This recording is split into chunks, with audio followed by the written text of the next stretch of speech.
Assalamu alaikum and welcome to this edition of BookBytes, where we promise to bring you the latest that's happening in the international and local literary scene.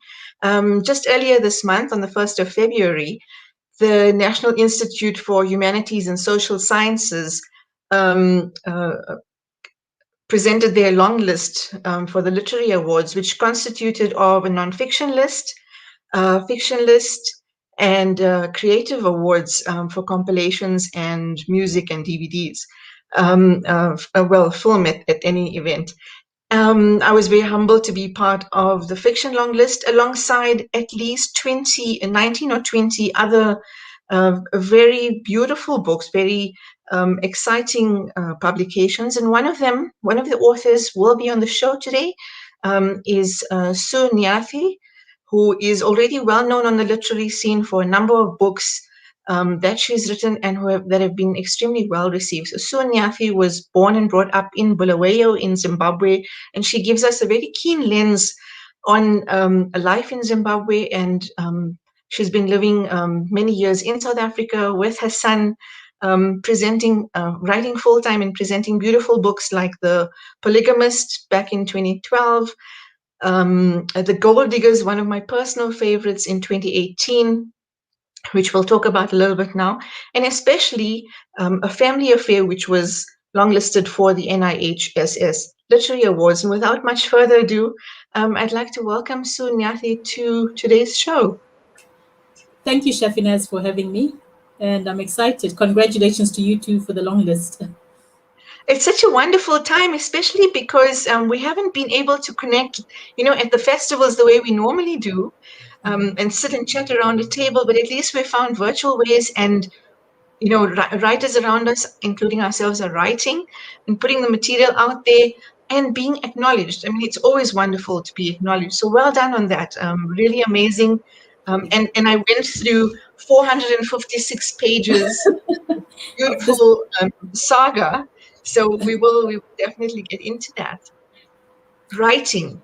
I know everyone says what inspires you, but I always like to get into the meat, sink my teeth into what it is about writing that and the writing process that appeals to you as an author.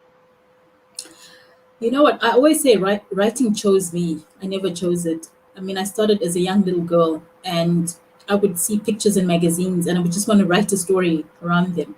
The pictures I would see. And that's how I would cut out pictures and just write stories around. And that's how it began and it grew from there. By the time I was in high school, I was writing little novels and I would pass them around to my classmates and they became my audience. And because they enjoyed my books, it encouraged me to keep going. And so in high school, I was known for my books. It was like Sue's books. So, and I think I just loved it from there. And it just grew and grew until we got here. And this is where we are now. No, and it shows, that you've had an early both passion and talent for writing, because on the one hand, you've got The Polygamist that was very well received. You've got Gold-Diggers, powerful characters, and so much of both social and political commentary in that novel. But A Family Affair, you say in the text, is something that you wrote while you were in your 20s and then revisited it over the years. So, I mean, it's such a beautifully written novel. I know that a lot goes into the editing process, but the bare bones structure of the novel has so much to it, coming from the mind of a 20-something-year-old. And perspective changes us over the years. Yes. But to be revisit this as your third novel and find that it's progressive in your writing as a growing author. It's so fascinating because it tells me a lot about where you started. It was already you already set the bar high when you started to be able to revisit something that shows your talent so beautifully. So well done on that. Congratulations on that. Thank you. Gold-Diggers. Yeah, I was just saying it. Look, it didn't look like this when I wrote it in my 20s. Trust me, but I think the key elements were there. That's why I always thought, it's a story that's worth, holding on to. And I have others, that I will also revisit from, back that I started a long time ago, because I can see it can work. It's just, rewriting it. Yeah. with a I different think perspective. you gain new vision when you've been Yes. through the editing process, a brutal editing process. This is, So your yeah. first draft or your 10th draft is still not the be all and end all, but definitely, like I said, the bare bones structure. You also mentioned writing from looking at pictures in the magazine. Now, that's something that a lot of writers' groups and writers' causes mention, that if you want to break out of so-called writer's block, pick up, cut out a few pictures.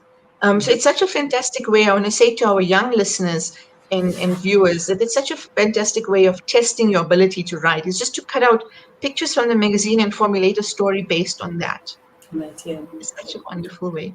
The It's Gold true. Diggers. I want to Yes. start off with that because it left such a profound impact on me. And I read this book 2.5, at least 3 years ago, Good. when we were preparing for one of the literary festivals together. And the profound thing about the Gold Diggers, it says so much about, on the one hand, the thirst to leave home because home might not be the safe space you hoped for it to be. And this feeling that going to Johannesburg is some kind of promised land. Yes. I also came from a small town to Johannesburg in order to study when I was a teenager. But this idea of a promised land and then the brutal underbelly of the city is laid bare because those dreams are certainly dashed. Tell us about the Gold Diggers, the process, the thought process, especially, and the writing process. So I mean, with the Gold Diggers, the inspiration, largely came. It was, real life inspiration in the sense that, the xenophobic attacks happened in SA, and there were a lot of discussions around it. I mean, this started as early as 2008, 2009, just after I'd moved, and it continued. And I used to listen to all these conversations about, what are foreigners doing here? Why don't they go back where they came from?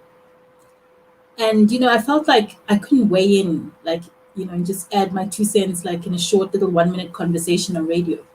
So I thought, maybe let me explain, why people are here, um, what would have motivated them to come here. And because it's not a single story, it's the reason why I Sure. chose the multiple voice, approach and multiple characters, because there were different people leave for different reasons. But I think those were the three, the most visible sort of threads that you could actually follow. And so, I take, people, readers on a journey from the time they leave Bulawayo right through to Johannesburg. And it's always been, since I was, young, for many people, Johannesburg has always been the land of milk and honey. This Right. perception that it's the New York of Africa and that your dreams will come true. But I mean, having lived here for almost, over 10 years now, I just wanted to illuminate that it's not, all roses and cream here, and especially for illegal immigrants. I mean, the journey might be different for people who come here on work permits, but it's certainly brutal for those who don't. Yeah, and so that's what the Gold Diggers is really about. Right. And that comes through very powerfully in the stories that you tell through the Gold Diggers. And obviously those emotional bonds and a sense of responsibility remains through what they've left behind in their hometown, home cities. So you always see that kind of tug of war, emotional tug of war being played out, and your characters do that so profoundly and so movingly.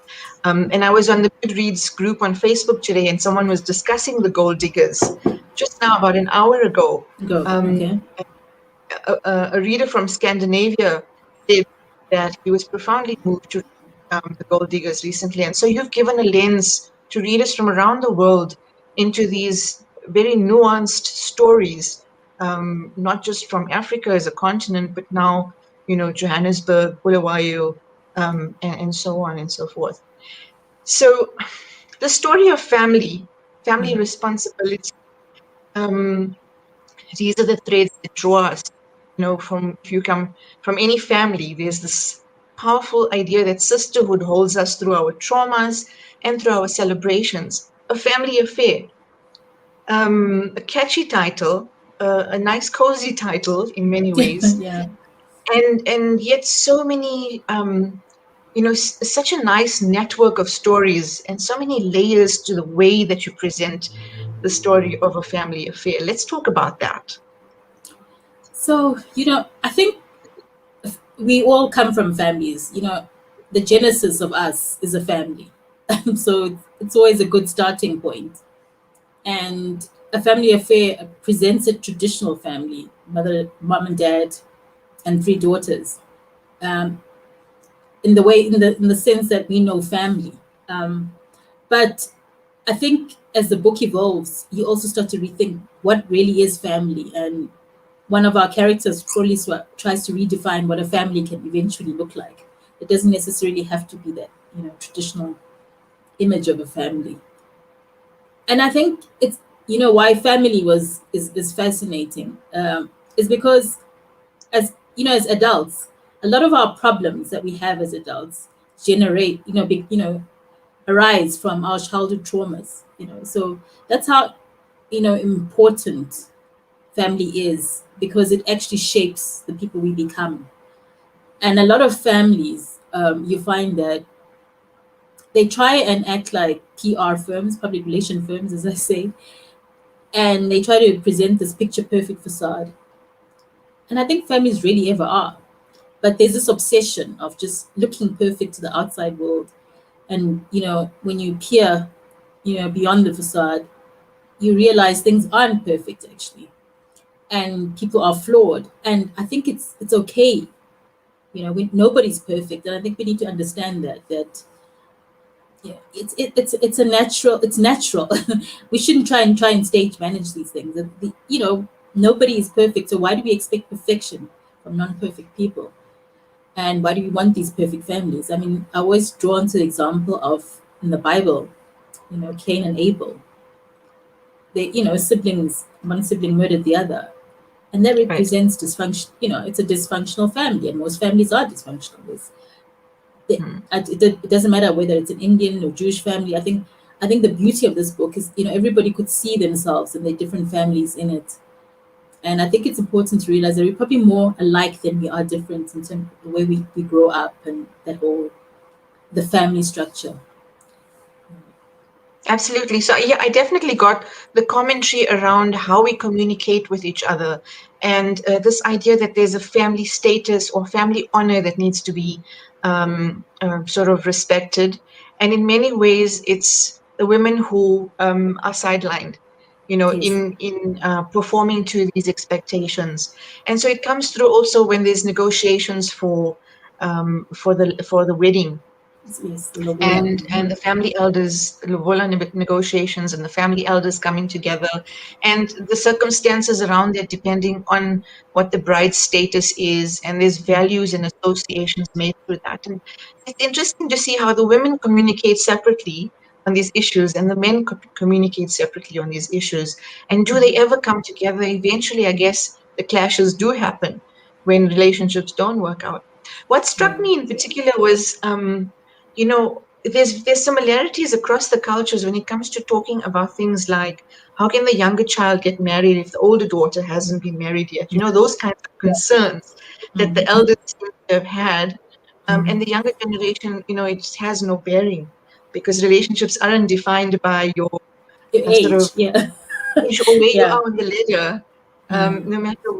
No matter what it's been construed from the beginning, it's not that you're going to be at a certain age and have this happen and have a baby at this stage and whatever. It just everyone's mapped out differently, and so this Indeed. this reveals itself over the course of the novel as much as control Yeah. is expected. What stood out for me was the food. You Okay. also tell the story through food, and Okay. who enjoys what and who eats what and what's prepared at functions to show a certain status in that. Aesthetic. Yes, exactly. Yeah. So I think food I'm is an glad you important picked that part of up. the Yeah. discussion. Yes. Um, Yeah. I mean, it's not like a huge thing, but yes, what people eat shows it's a reflection of the status and what they don't eat.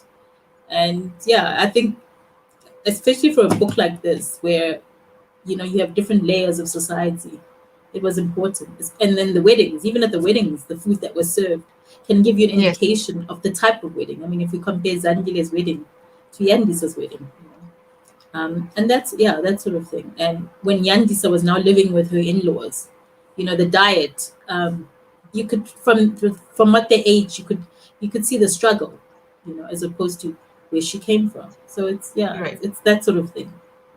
And Not food is having a consciousness of having scarcity and suddenly having to go to a place where you have to budget and you can't And eat meat every day. And she suddenly realizes the gravity of the children's situation, Evelyn's issue, children's situation. situation, yeah. And it's Yes, I mean the thing with how you develop the idea of food is it's peppered along the text. It's not like that you're sharing recipes every no, chapter or something. I, not at I all. picked it up because it's incidental, but it's still powerful because it Full. says so much without saying too Too much. much. Yes, Yes, exactly. yes, That's and true. like you say, every culture has favorite foods, status foods, Yes. and ways of vacating people, or ways of showing off, or ways of just surviving. Yeah, Um, and each yeah, month, true.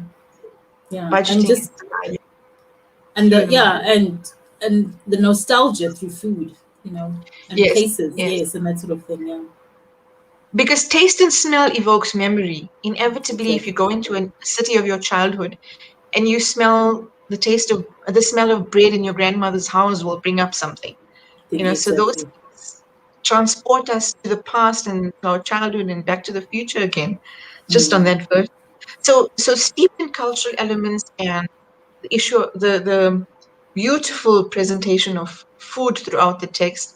I was also struck especially by the relationship of the sisters, despite usual childhood kind of irritations that have come into adulthood, shall we say. Um, but the XYZ of Yes. Olizwa, Yeah. Yanizwa, and And Adile, yeah. and how eventually they so strongly come together, no matter what differences or um, you know differences in perspective and life that they have. And that's another thread that every one of us can identify with, Private. Yeah. because through trauma and joy, we do reach out to our blood sisters and our Sisters. sisters, our social Exactly. sisters as well. Yes. That's so true. Yeah. I mean, I think as siblings, we don't always get along, and we fight. There's sibling rivalry, and we grapple with the favorites and all that. But I think even above that, we still reach out to each other, and we support each other, and when we need to, and I think that's one of the important things about having sisters, well, brothers and sisters. I mean, it's just that, that I don't know, it's we tie together, like it or not. It's kind of like, and so you pull together as well. It So comes through. Absolutely does. And also the advice that the older women give to the young bride when she is getting married. I mean, you start to think this is the way it's always been done, and so um, it's passed down, but it's not evolved in a sense to a new age, a new yeah, way of living. It's just seen as the repertoire. This is the advice and the treasure box of material that will be passed down. Is it relevant? This is something that your characters start to grapple with in many of and, their lives. and I think it's also a discussion that we as women need to start to grapple with. I mean, do we keep perpetuating those traditions, or are we going to be the women that start to tell it like it is and say maybe sometimes you need to leave if things get tough? So I think the onus is also on us as well. If we want to change the narratives, the discourse has to change too. We also have to start giving new advice, new relevant advice as well. I mean, I think one of the big themes in the book is the culture and traditions that we hang on to. Some of them are very, oppressive, but we still hang on to them. Do we really want to? And I think it's something we need to start rethinking as well. So, how do we define what is socially cohesive, what is morally upright, good value systems versus what borders on the line of oppression, as you said, and not allowing us to progress as men and as women in society? Those conversations need to be had. Yes, and I think it's a hard one because we don't all think the same. I mean, there's a group of women who still want them, and they feel that those traditions are cohesive and hold society and families together, whereas other women might think they're oppressive. So it's difficult, because we won't all agree, and that's what makes it difficult, because whilst others want to run with tradition, others don't. And it's that conundrum. It's the same thing with like lobola, for instance. We have people who say it should just be, obliterated. It has no relevance anymore. It commodifies women, and whereas other people say no, it's part of our culture. It celebrates womanhood, and so. But you still have these two tug of wars, but lobola is still here, unfortunately. So, and it continues. So, yeah. There's always going to be this debate of, is marriage a transaction? Are we transacting in some way? Life itself, are we transacting in various ways? But at the same time, doing away with it does start to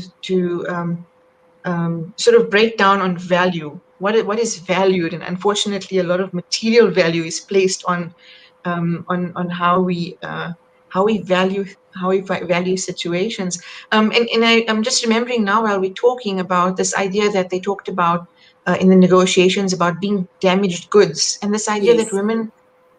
women have to perform to a certain expectation in order to be valued, to be given a Yes. certain status and a value, and otherwise not conforming to those starts to diminish her value, as in the case of Of this youngest. negotiation Mm. of the middle sister. Mm. Um, Yeah, I mean, the thing is, like, and I reiterate in this when JB says we all damage goods. It's not just about because you lost your virginity or you had a child out of wedlock.